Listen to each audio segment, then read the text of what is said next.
Welcome to special analysis. నేను రమ మండవ. ఈ రోజు అనాలిసిస్ లో భాగంగా మనం తీసుకోబోతున్న టాపిక్ ఏంటంటే అప్పుడు చంద్రబాబు అరెస్ట్, ఇప్పుడు మావిగన్, వైసీపీని వణికిస్తున్న అంశాలు ఇవి అని చెప్పి నేను టైటిల్ ఇవ్వడం జరిగింది. ఆ అంశం గురించి మనం మాట్లాడే ప్రయత్నం చేద్దాం. ఇక్కడ జగన్మోహన్ రెడ్డి సంబంధించి నేను ఎప్పుడు కూడా ఒక టైటిల్ పెడుతుంటాను, జగన్మోహన్ రెడ్డి సీతయ్య అని చెప్పేసి. చాలాసార్లు మనం మాట్లాడుకున్నాం ఇదే అంశం గురించి. నిజానికి ఈ టైటిల్ మీద పేటెంట్ రైట్ ఎవరికి ఉందంటే డైరెక్టర్ వైవిఎస్ చౌదరికి ఉంది. నాకు బాగా పరిచయం ఉంది ఆయనతోని. గతంలో హరికృష్ణతోని ఆయన సీతయ్య అనే సినిమా తీశారు. ఆ సినిమా కింద ట్యాగ్ లైన్ ఏముంటుందంటే ఎవరి మాట వినడు అని ఉంటుంది. చాలా పాపులర్ అప్పట్లో. ఆ సినిమా బాగా బంపర్ హిట్ కొట్టింది ఆ మూవీ.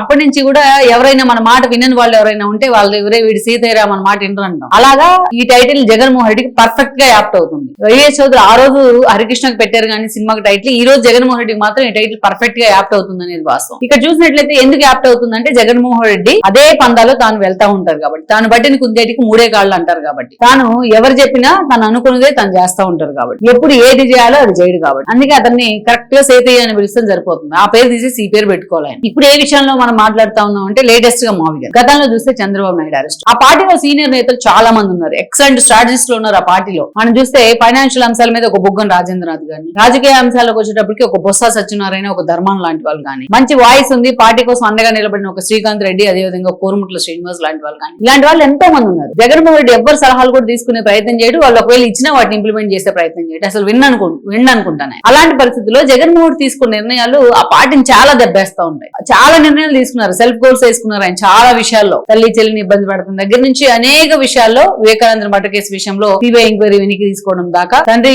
మరణమైన కుట్ర ఉందని చెప్పి దాన్ని గాలికి వదిలేయడం దాకా, ఇలాంటి ఎన్నో ఉన్నాయి. ఆయన తప్పులు చేసిన తప్పులు, పొరపాట్లు, బ్లండర్స్ చాలా ఉన్నాయి. ఆయన ఎప్పుడు కూడా రిగ్రెట్ కాదు వాటి పట్ల. సరే అవి పక్కన పెడితే వాటన్నిటిలో కల్లా జగన్మోహన్ రెడ్డి చేసిన భయంకరమైన తప్పులు కొన్ని ఉన్నాయి. ఫస్ట్ తప్పు ఏంటంటే భయంకరమైన తప్పులో చంద్రబాబు నాయుడు అరెస్ట్.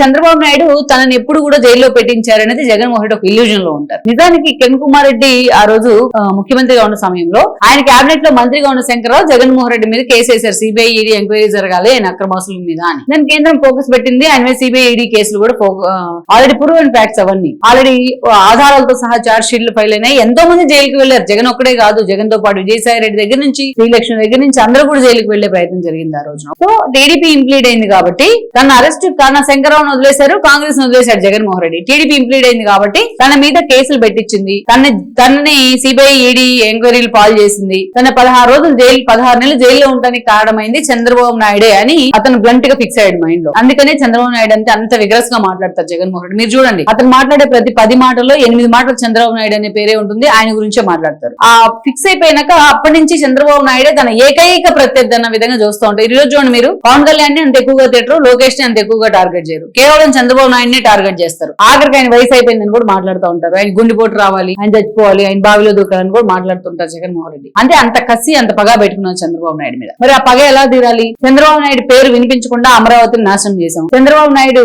పేరు అనేది ఎక్కడ కనిపించకుండా ఆఖరికి పొలాలు, పాస్ పుస్తకాల మీద కూడా మనం మన ఫోటోలు వేసాం. చంద్రబాబు నాయుడు పేరు వినిపించకుండా వచ్చిన పరిశ్రమలు, ఆయన తెచ్చిన పరిశ్రమలు అన్నింటినీ భయపెట్టి థ్రెటన్ చేసి పంపించేశాం. కానీ 16 నెలలు జైల్లో తనను ఉంచినందుకు కారణమైన వ్యక్తి చంద్రబాబే కాబట్టి చంద్రబాబు నాయుడు కూడా జైలు పంపాలి, తాను జైలుకు పంపాలి. జైలుకు పంపాలంటే ఒక కేసు కావాలి. ఆ కేసు పట్టుకున్నాడు స్కిల్ డెవలప్మెంట్. అంతకుముందు చాలా మంది లాయర్లు కానీ తన మంది మాకు ఎవరో వినలా, వద్దని సలహా ఇచ్చారు. అయినా జగన్మోహన్ రెడ్డి వెళ్ళలేదు. మొత్తానికైతే నంద్యాల పర్యటనలో ఉన్న చంద్రబాబు నాయుడు మీద స్కిల్ డెవలప్మెంట్ కేసు పెట్టి ఇదే కొల్లి రఘురామరెడ్డిని పంపించి అతను అరెస్ట్ చేయించే ప్రయత్నం చేశారు. 52 రోజుల పాటు జైల్లో పెట్టారు చంద్రబాబు నాయుడు. కనీసం తన కొడుకు పాదయాత్రకు బ్రేక్ ఇచ్చి వచ్చి కూర్చుని నన్ను నా తండ్రిని చూడనివ్వండి అని అడిగినా కూడా అతను చూడలేకపోతే నడి రోడ్డు మీద కూర్చొని అబ్బాయి 2 కాళ్ళ మధ్య తలబెట్టుకుని కన్నీళ్లు పెట్టుకున్నాడు లోకేష్. ఆ ఫోటో అందరికి గుర్తునే ఉంటుంది. అదే కదా టీడీపీ క్యాడర్ లో కసిని పెంచింది. సో ఎవరినైతే టచ్ చేయకూడదు, ఏదైతే టచ్ చేయకూడదు అది టచ్ చేశారు జగన్మోహన్ రెడ్డి. మీరు చూడండి, చంద్రబాబు నాయుడు అరెస్ట్ ఒక వంశీనో, ఒక కొడాలి నానినో తప్ప, ఒక రోజా లాంటి వాళ్ళు ఏమో తప్ప మిగిలిన వాళ్ళు ఎవ్వరూ కూడా జగన్మోహన్ రెడ్డి కరుడు కట్టిన ఫాలోవర్స్ కూడా బయటకు వచ్చి చంద్రబాబు నాయుడు అరెస్ట్ కరెక్ట్ అని చెప్పలా. ఈవెన్ బొత్స గానీ, ధర్మాన్ గానీ ఎవరైనా సరే. అంటే జగన్మోహన్ తీసుకునే నిర్ణయాన్ని అందరూ డినై చేశారు. కానీ అతను చెప్పినా వినడు, చెప్పే ధైర్యం కూడా మాక్సిమం ఎవరు చేయరు.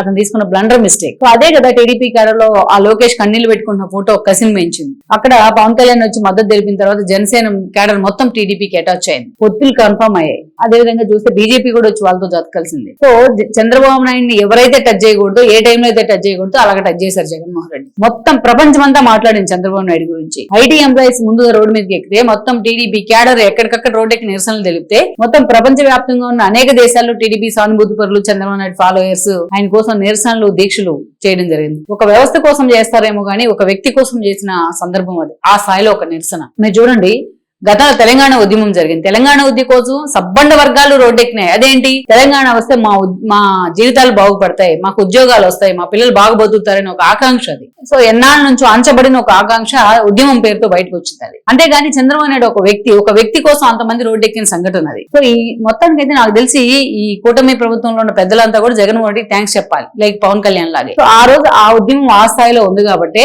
టీఆర్ఎస్ ఆ ఉద్యమాన్ని హేళన చేసింది కాబట్టి వాళ్ళు ఈ రోజు ఇంట్లో కూర్చొని ఉన్నారు. చంద్రబాబు నాయుడు అరెస్ట్ ని హేళన చేశారు కాబట్టి జగన్మోహన్ రెడ్డి 11 సీట్లకు పరిమితం అయ్యారు. ఎవరినైతే టచ్ చేయకూడదు ఆ టచ్ చేసే ప్రయత్నం. చంద్రబాబు నాయుడిని ఎలాగైనా సరే జైల్లో పెట్టి పగ తీర్చుకోవాలనే ఒక ఆలోచన, చంద్రబాబు నాయుడిని జైల్లో పెట్టే టీడీపీ సమూలంగా నాశనం అవుతుందనే ఒక శాడిజం జగన్మోహన్ రెడ్డిని ఆ స్థాయికి తీసుకెళ్లాయి. అందుకే అతను ఎవరు చెప్పినా వెళ్ళలేదు. అది ఆ తప్పు చేయాలని అనుకున్నాడు ఆయన, ఆ తప్పులాగా అనిపించలేదు, చేశాడు.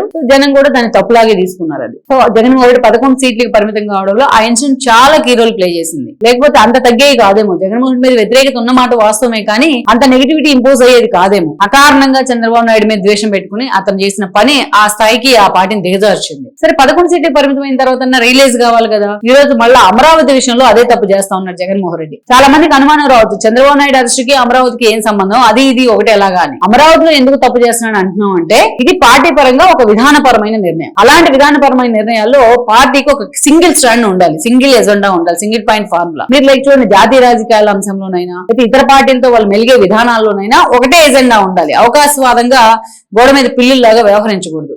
కానీ జగన్మోహన్ రెడ్డి అమరావతి విషయం నుంచి ఇప్పుడు మావిగన్ దాకా అలాగే బిహేవ్ చేస్తా ఉన్నాడు. ఇది ఆ పార్టీకి చాలా బిగ్ థ్రెట్ కాబోతుంది భవిష్యత్తులో. ఎందుకు అంటే మాట తప్పను మడమ తిప్పను అని చెప్తా ఉంటారు జగన్మోహన్ రెడ్డి నిద్రలేస్తే. విలువలు విశ్వసనీయతను నిన్న మొన్న కూడా మాట్లాడారు. ఇతను అమరావతి విషయంలో ఇతని మాట ఎన్నోసార్లు ఇడుపులపై వెళ్ళింది, మడమ ఎన్నోసార్లు తిప్పుకుంటూ కడపెళ్ళింది. అయినా జగన్మోహన్ రెడ్డి మారడు. ఫస్ట్ అమరావతి విషయంలో మీరు చూస్తే తెలంగాణలో అసెంబ్లీ సమావేశాలు జరుగుతుంటే 2014లో చంద్రబాబు నాయుడు అమరావతి రాజధానిగా ఉండాలంటే జగన్మోహన్ లేచి నుంచి సపోర్ట్ చేశారు. ఇంకా కావాలంటే ఎక్కువ ల్యాండ్ పూల్ చేయండి అని చెప్పాడు. కావాలని శ్రీకృష్ణ కమిటీని మీరు స్టడీ చేయండి, కమిటీ రిపోర్ట్ అని కూడా చెప్పారు. ఆ తర్వాత ఒక పక్క చెప్తారు, ఒక పక్క తన ఎమ్మెల్యే అయిన ఆర్కే అడ్డం పెట్టుకుని అసంతృప్తిగా ఉన్న రైతులు కొందరిని తీసుకొచ్చి వాళ్ళని ప్రొవోక్ చేసి వాళ్ళని కౌన్సిలింగ్ చేసి కేసులు వేయించారు. దాదాపు అమరావతి మీద 5 ఏళ్లలో 100 కేసులు వేయించారు జగన్మోహన్ రెడ్డి. అన్నింటిలో మొట్టికాయలు పడ్డా వేస్తానే ఉన్నారు ఆయన. ఇక ఎన్నికల ముందు జగన్మోహన్ రెడ్డి వస్తే అమరావతిని తీసేస్తాడని చంద్రబాబు నాయుడు చెప్పినా, జగన్ మాత్రం నేను వస్తే అమరావతి వెంటే నిలబడతాను, ఇంకా రాజధాని అద్భుతంగా కట్టిస్తానని మాట్లాడితే ఒక ఛాన్స్ అనుకుని జనం ఆయన వైపు మొగ్గు చూపితే మొత్తం వచ్చిన తర్వాత అమరావతిని నిండా ముంచే ప్రయత్నం చేశాడు ఆయన. అమరావతి వద్దు, 3 రాజధానులు ముద్దు అన్నారు. కౌన్సిల్ రద్దు చేసే ప్రయత్నం, సిఆర్డీఎన్ రద్దు చేసే ప్రయత్నం, వైజాగ్ ఏమో ఎగ్జిక్యూటివ్ క్యాపిటల్, అక్కడేమో భూ ఆక్రమణ ఆరోపణలు, రిషికొట్ట గుడ్డు కొట్టాలి. న్యాయ రాజధాని అంటారు. కర్నూలు ఒక ఇటుకు కూడా వేయలేదు జగన్మోహన్ రెడ్డి, ఒక బస్తా సిమెంట్ పోయలేదు అక్కడ కర్నూలు.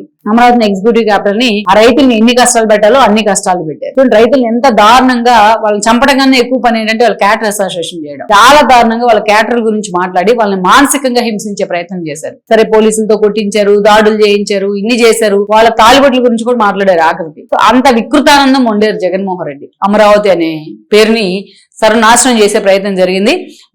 మొత్తం అయితే ఈ 5 ఏళ్ల పాటు చాలా సహనంతో వాళ్ళు రోడ్డెక్కే ప్రయత్నం చేస్తారు. వాళ్ళకి మాత్రం ఈ విషయంలో సపరేట్ గా హ్యాట్స్ ఆఫ్ చెప్పాలి ఆ రైతులకు. ఇదంతా జరిగిన తర్వాత మొన్న కూటమి తరపున 3 పార్టీలు వెళ్లి మేము రాష్ట్రానికి ఒకటే అమరావతి రాజధానిగా ఉండాలనే మ్యాండేట్ ని జనం ముందుకు తీసుకెళ్లాయి. జనమంతా రాష్ట్రం మొత్తం ఆ మ్యాండేట్ కి కట్టుబడి కదా ఓటేశారు. అందుకే కదా అన్ని సీట్లు వచ్చినాయి, 164. మీరు చూడండి, జగన్మోహన్ రెడ్డి మీరు ప్రమోట్ చేయండి జనంలో కంటే ఏ సీనియర్ నేత కూడా మావిగానే అంట్లా. ఫ్లెక్సీలు పెట్టండి అని చెప్తే అందరు ఫ్లెక్సీలు తీసుకొచ్చి జగన్మోహన్ ఇంటి ముందు పెట్టారు. రాష్ట్రంలో ఏ ఎమ్మెల్యే ఇంటి ముందు, ఏ వైసీపీ నేత ఇంటి ముందు, ఏ వైసీపీ నేతలు రిప్రజెంట్ చేస్తున్న కాన్స్టిట్యున్సీలో ఎక్కడ మావిగన్ అనే అంశం మీద ఫ్లెక్సీలు లేవు. కేవలం తాడేపల్లిలోనే ఉన్నాయి. It self is a indication కదా. జగన్మోహన్ రెడ్డి అది కూడా అర్థం చేసుకోవట్లా. అతను చేసిన ఒక బ్లండర్ మిస్టేక్ ఏంటంటే, మావిగన్ పేరుతో ఒక ఇల్యూజన్ లో ఉన్నాడు ఆయన. ఆ మావిగన్ నే ప్రమోట్ చేసుకుంటా ముందుకు వెళ్తా ఉన్నారు. చంద్రబాబు నాయుడు అరెస్ట్ కరెక్ట్ అయిన ఎలా ఇల్యూజన్ లో ఉన్నాడో ఓటమి పాలైన దాకా సేమ్ ఇప్పుడు మావిగన్ విషయంలో కూడా అలాంటి ఇల్యూజన్ లో ఉన్నాడు జగన్మోహన్ రెడ్డి. సో ఇది కూడా ఒక పెద్ద బ్లండర్ మిస్టేక్ అయితే కాబోతోంది. చంద్రబాబు నాయుడు అరెస్ట్ ఎలా అయితే జగన్మోహన్ రెడ్డి ఇబ్బంది పెట్టిందో, ఈ మావిగన్ అమరావతి వ్యవహారం కూడా అంతే జగన్మోహన్ రెడ్డిని నవ్వులు పాలు చేయబోతా ఉన్నాయి. ఈ వీడియో మీకు నచ్చినట్లయితే please share, like and subscribe R24 Telugu.